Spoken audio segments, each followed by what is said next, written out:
रडू नकोस आता, मी आलोय ना बरं.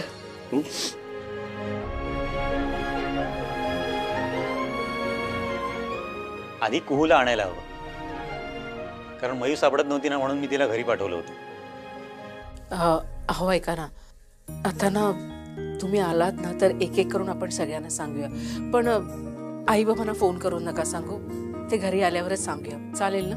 आणि आता आपल्याला हे सगळं खूप सिक्रेट ठेवावं लागेल. बघितलंस मी, आपल्या घरावर कुठलाही संकट आलं तर किती लोक आहेत मदत करायला. विद्युत मामा आहे, पांड्या आहे, आई आहे, शिल्पी आहे, आणि तू कोणाला काही न सांगता हे एवढं मोठं पाऊल उचलणार होतीस. हे सगळं जर तू केलं असतं तर याचे काय परिणाम झाले असते याचा तरी विचार करायचा. हो बाबा, माझं ऍक्च्युली चुकलं, सॉरी. मला ना ते फक्त येणारे फोन, आईचं टेन्शन, हे सगळं ना थांबवायचं होतं. त्यामुळे माझ्याकडे तेव्हा तो एकच पर्याय दिसत होता, म्हणून मला करावं लागलं. आई, मला माहितीये माझं चुकीचं डिसिजन होता तो. तू कुटुंबाच्या भल्यासाठी केलंस खरं. भले गुंडांचे फोन थांबले असते, त्रास कमी झाला असता, सगळं काही झालं असतं, पण तू असं केल्यामुळे आमच्या घशाखाली घास तरी उतरला असता का ग? आई, मला माहितीये माझ्यामुळे तुम्हाला खूप त्रास झालाय, खूप टेन्शन पण आलं होतं तुम्हाला. आता सगळ्यांची काळजी करत बसू नकोस. प्रतीक पण बरा होईल, काळजी नको करूस.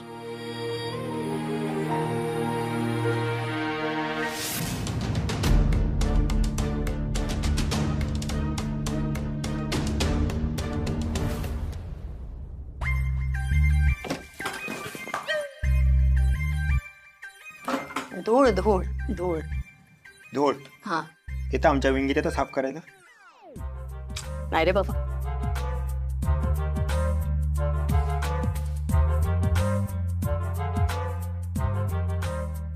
अहो काय चाललंय तुमचं? तुम्हाला लोकांच्या घरात काय घुसायचंय? हे बघ, हे बघ, वाघमारेंसाठी मी काही लोक नाहीये, माझ्यासाठी ते सुद्धा लोक नाही आहेत, कळलं का? हे घर जितकं त्यांचं आहे ना तितकंच माझं सुद्धा आहे. उज्ज्वलाताई घरात नसताना त्यांच्या घरातल्या लोकांची काळजी घेणं हे माझं कर्तव्य आहे. मला की नाही असं वाटतं की तुम्ही ना माझ्यापासून सगळं लपवतायत. तुम्हाला ऐकायचंय? हो.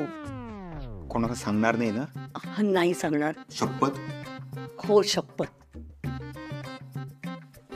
त्याचं काय झालंय? हा, ही दाराची कडी आहे ना, लागत नव्हती आतून. आता कडी लागत नसल्यामुळे दार उघडं राहायचं. दार उघडं असल्यामुळे घरामध्ये मच्छर यायचे, किडे यायचे, माशा यायच्या, ते अंगावर बसायचे, चावायचे, लोक आजारी पडायचे, डॉक्टरकडे जावं लागायचं. किती त्रास आहे की नाही? मग काय केलं माहितीये का? मग एका कार्पेंटरला बोलवलं, त्याच्याकडून कडी व्यवस्थित नीट करून घेतली आणि हे चेक करायला आम्ही दार बंद केले. असं सगळं झालं. बबन्या, अरे बाबा, तुम्हाला काहीतरी सांग ना. हे बघ, तू जर मला खरं सांगितलंस ना तर माझी तुम्हाला मदतच होईल बघ. सावंत काकू, खरं सांगतोय मी, आता तुम्हाला आहे ना खरंच काही सांगू शकत नाही, शपथ. आणि जेव्हा तुम्हाला कळेल ना तेव्हा तुम्हाला खरंच आनंद होईल. त्यांच्या घरात जे काही घडतंय ना ते त्यांच्या भल्यासाठीच आहे. सावंत काकू, प्लीज समजून घ्या. तुझ्या चेहऱ्यावर काय लाल आहे? कोणाला सांगणार नाही? नाही, कोणाला? खरंच? हो हो हो. पिठाच्या गिरणीत गेलो. काहीतरी बडबडतो, पण आनंद कसा होईल? नक्की काहीतरी झालं असणार.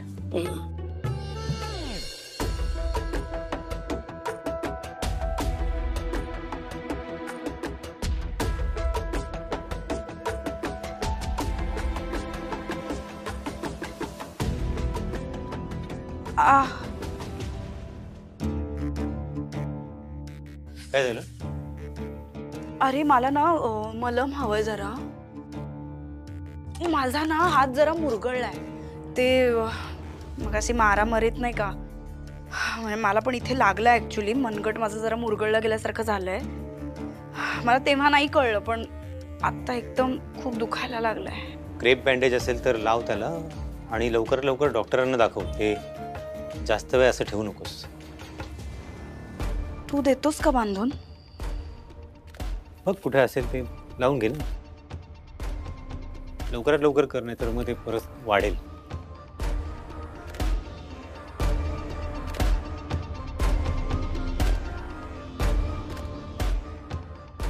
इथेच असतो या ड्रॉवर मध्ये, आणि हा ड्रॉवर पण ना इतका विचित्र झालाय ना, उघडतच नाही पटकन. जनरली इथेच ठेवतो आम्ही, का नाही एक मिनिट.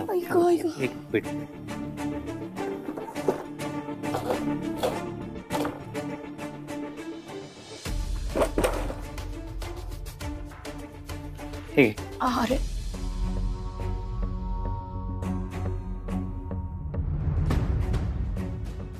हे लावतो. बसून बांध ना प्लीज, असं डिफिकल्ट होईल. इथे दुखतंय? इथे मनगटावर दुखतंय.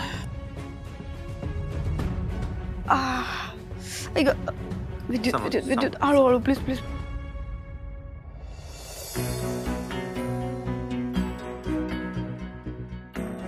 एक ना, जास्त घट्ट नको बांधूच. हो.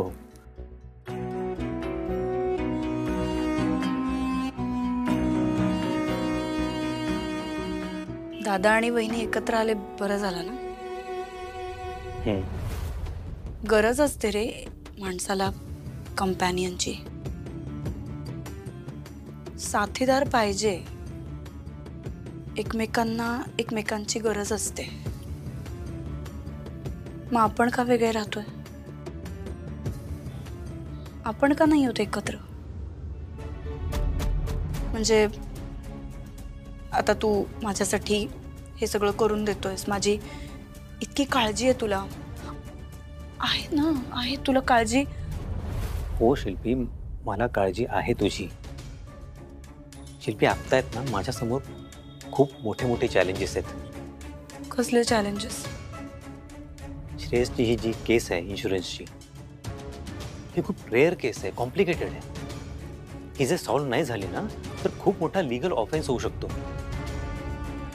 मला आत्ता आपल्या सगळ्यांना याच्यातून बाहेर काढायचं आहे, आणि त्यामुळे सध्या मी या पलीकडे दुसरा कोणताही विचार करत नाही.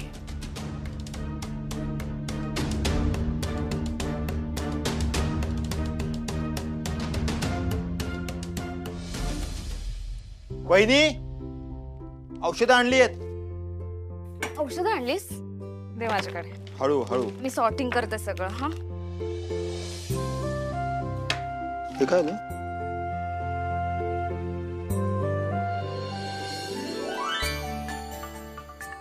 प्रतीकला शुद्ध येते. काय? बाबा, अरे वा, दिस इज व्हेरी गुड. डॉक्टर म्हणाले ना की एकदा शुद्ध आली he is out of danger. बरोबर. प्रतीक,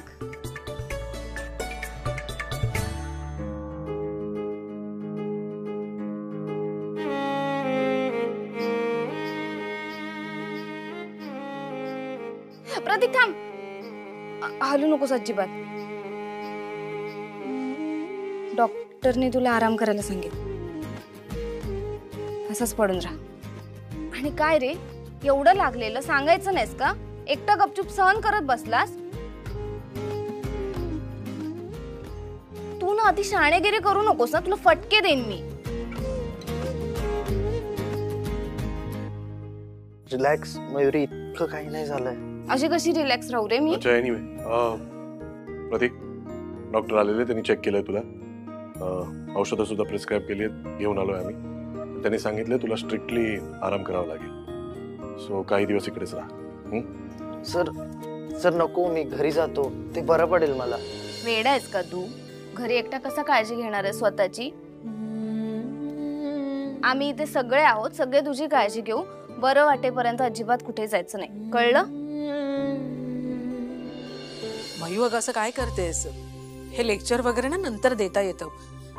प्रतीक, तुला सूप करून आणते, म्हणजे तू गोळ्या घेऊ शकतोस. हा,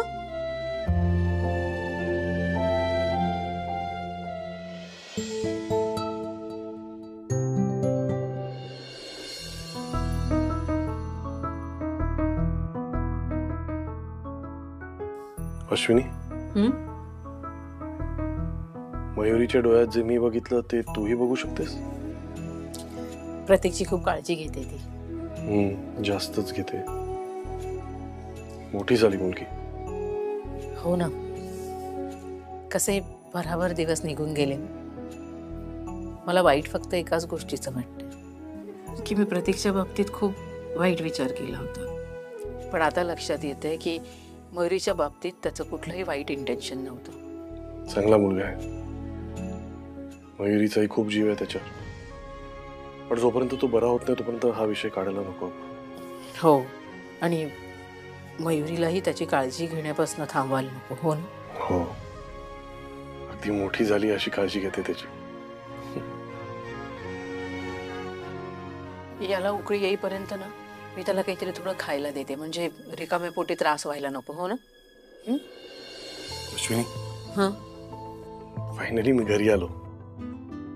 खूप छान वाटतंय मला. मला पण. आता घरच्यांपासून ना काही लपवायला लागणार नाही. मयू आणि कुहूपासून ही गोष्ट लपवणं मला केवढं जड गेलं होतं. आता थोडेच दिवस. एकदा का पैसे जमा झाले, इन्शुरन्सचा प्रॉब्लेम संपला की कोणापासून काय लपवायची गरज नाही पडणार. मला ना आता आई बाबांनाही कधी सांगते असं झालंय. मी कल्पनाही करू शकत नाही की आई बाबांना काय वाटेल. म्हणजे जेव्हा बाबा माझ्या समोर येतील आणि त्यांना मी मिठी मारीन तेव्हा कसं वाटेल ना त्यांना. हसू आणि रडू दोन्ही एकत्र येणार आहे. स्वतःच्या पोटचा पोरगा सुखरूप त्यांच्या समोर उभा आहे,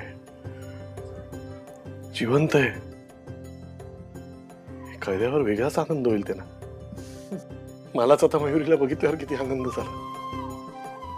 आणि यावेळी बाबांचा हात धरून मी त्यांना सांगणार आहे की आपली फॅमिली आता मी परत तुटू देणार नाही. त्यांचा हात धरून त्यांना विश्वास देणार आहे मी की आता आभाळ कोसळलं ना तरी आपली फॅमिली एकत्र राहणार. त्यांना सोडून मी कधी नाही जाणार. मला ना त्यांना माझ्या तोंडून सांगायचं की बाबा तुमचा श्रेयस जिवंत आहे, सुखरूप आहे.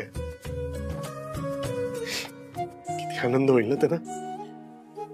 आई बाबा घरी आले ना की आपण सगळे मिळून देवीच्या दर्शनाला जाऊया. मला ओटी भरायची आहे, प्रार्थना करायची देवीला. आता आमच्या घरावर कोणतंही संकट नको. जाऊया ना. नक्की जाऊया. मी त्याला सूपच देते आता. मी आहे पण. हो. बहिणी, म्हणजे वारंगला घाबरवण्याचा प्लॅन हा श्रेयसचा होता म्हणून तुम्ही एवढा शोर होतात. हो ना. त्या दिवशी अश्विनीच्या ऐवजी जर श्रेयस सर वारंग समोर गेले असते तो तर भीतीनेच मेला असता. अरे नाही, मग त्याने कबुली जबाब कसा दिला असता. अरे ताईच गेली तर एवढा घाबरला. श्रेयस जर समोर उभा राहिला असता ना तर तो बेशुद्धच पडला असता. पण तुला सांगू श्रेयस, खऱ्या अर्थाने तो चहावाला वाचला. का रे? कारण तू गेल्यापासून आहे ना हा रोज 2 कप चहा घ्यायचा. एक तुझ्या नावाचा, एक याच्या नावाचा. पण प्यायचा एकही नाही. त्याने सर्वात जास्त शिव्या ह्याच्या खाल्ल्या असतील. ते चहाचं सोड, तुला सांगतो भाजीवाल्याचं. तो भाजीवाला रोज तुझ्या आवडीच्या भाज्या द्यायचा बहिणींना. अरे तू नसताना फक्त वांग खाल्ले आम्ही. तुला सांगू केवढे वांगे झाले आमचे, वांदे झाले आमचे. जोक ना संपले याचे. आता असं येत आहे, पण तेव्हा काय हालत झाली होती आमचं आम्हाला माहिती. तू गेल्यावर तुझी किंमत आम्हाला कळली, माहितीये का? माणूस या हा? माझी किंमत मी गेल्यावर कळली तुला? मग त्याच्यासाठी मी मरायचं?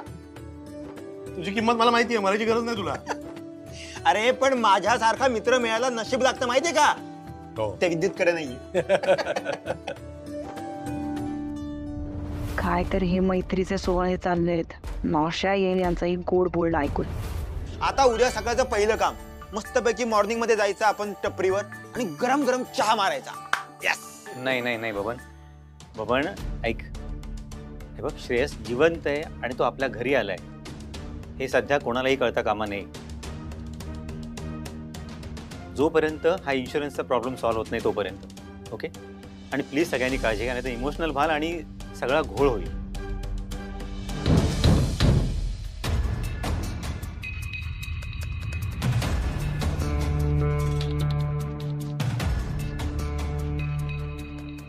आता कोण आलंय?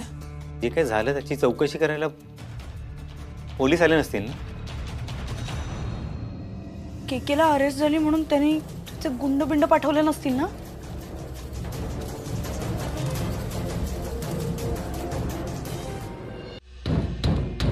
गॉड, काय करायचं आता?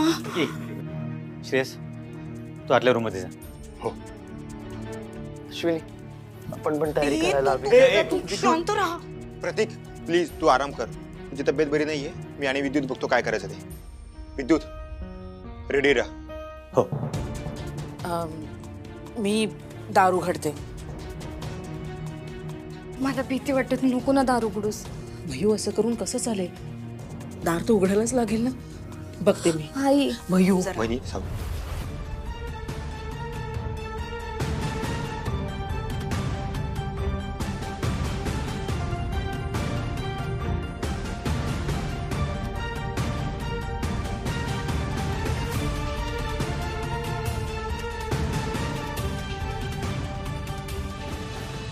सावंत काकू, अरे हे वाटी घे आणि ना मला दही दे जरा.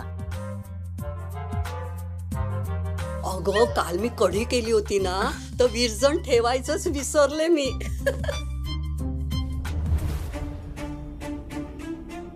हा का? हे काय? याला काय झालं?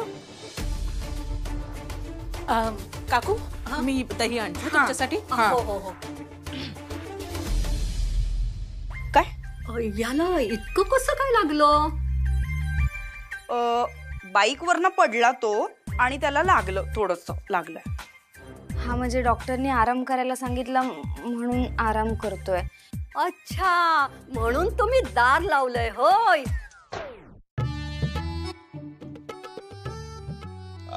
त्याचं काय झालं का सावंत काकू, की डॉक्टरांनी सांगितलंय की त्याला आवाजाचा त्रास होईल म्हणून आम्ही दार लावलंय. पण मी तुम्हाला बोललो ना मगाशी की काही झालेलं नाहीये. म्हणजे तुम्हाला ऐकायचंच नाही, येऊनच बघायचं इकडे. हा काकू, आ, दही. दही दही. अगं अश्विनी, मी आज ना मिरचीची भजी करणार आहे. तर ती झाली की मी आणून देते. हा, आणि श्रेयसला पण द्या, त्याला खूप आवडतात ग.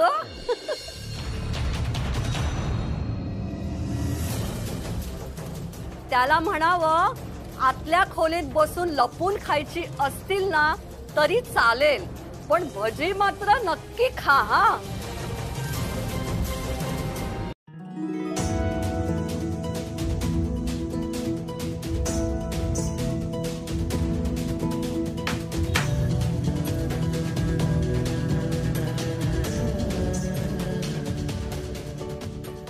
काकू, श्रेयस बाळा,